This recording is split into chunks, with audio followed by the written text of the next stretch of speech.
I want to describe and share with you a radically simplified approach to information management. I read recently that 90% of all of the digital information in the world today was created in just the last 2 years. It's little wonder that we often struggle to know where to file and where to find information. On top of that, we're using an old two-dimensional structure of file folders. So we store things in folders inside folders inside folders, and that is based on an old model of filing cabinets, file drawers, drop folders, categories. So first of all, when we come up with a document, we have to figure out where does it belong based on its topic, on its category. When we do figure that out, then we put it in that place and it can only ever belong there. And the people that really knew how to operate those systems were librarians and professionally trained administration assistants. Okay, it doesn't really work for the rest of us.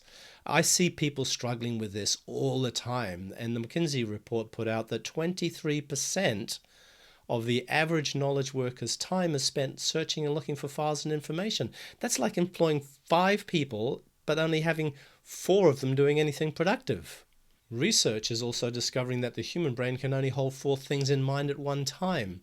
There's probably some sort of evolutionary survival thing going on there, but if that's the case, how do we work with files and information with that constraint? Well, I've discovered that it is possible.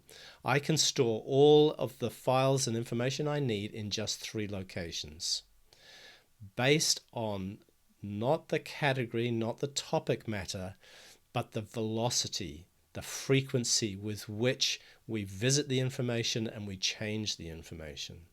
Let me explain. Starting with the slowest, resources. They're the most abundant, but they don't change very much. These are things like reference material, IRD numbers, movie lists, and so forth. They're your agreements, your research material. Okay. Then comes areas of responsibility. These are the things that you know you have to pay attention to in order to move your business forward, your life forward in the direction that you want. And then the third is projects. These are the fastest. These are the things that change frequently. We're visiting them often, and they come to an end. They have a limited life cycle because they have a clear outcome that tells us, yep, that project is complete, tick, done. So there's the radical simplification. The other aspect I promised to show you was this idea of having the information float naturally to the top in a timely fashion. Here's the Focus homepage. You can see the 3 main locations, databases, of resources, areas, and projects. I want to show you a couple of ways that important and relevant information surfaces with ease.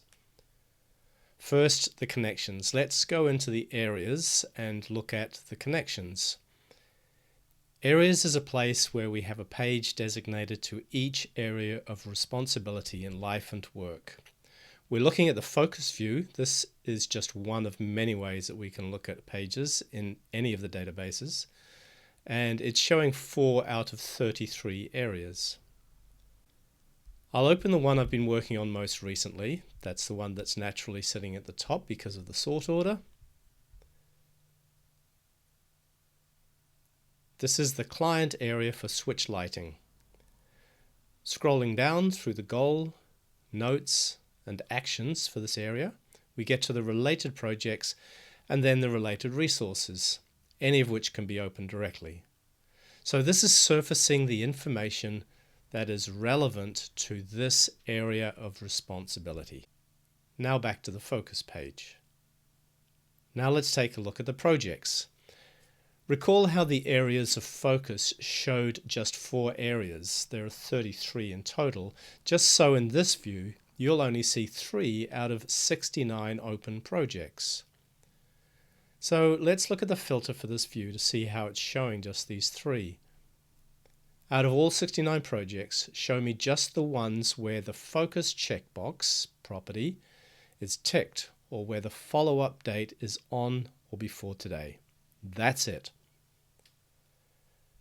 I choose to never have more than 4 projects in this focus view at any one time because that's all I can realistically give my full attention and energy to in a single day. If I get through these and want more, then I'll simply go to the recent list if it's midway through the week and check the focus box on any project that I want to put attention on now. At the start of the week, I'll review all the projects, make sure their designated status is still correct, and add a review date if I want to be reminded of it in the future, or check the focus box if I want to push it into the focus view, which is where I work each day.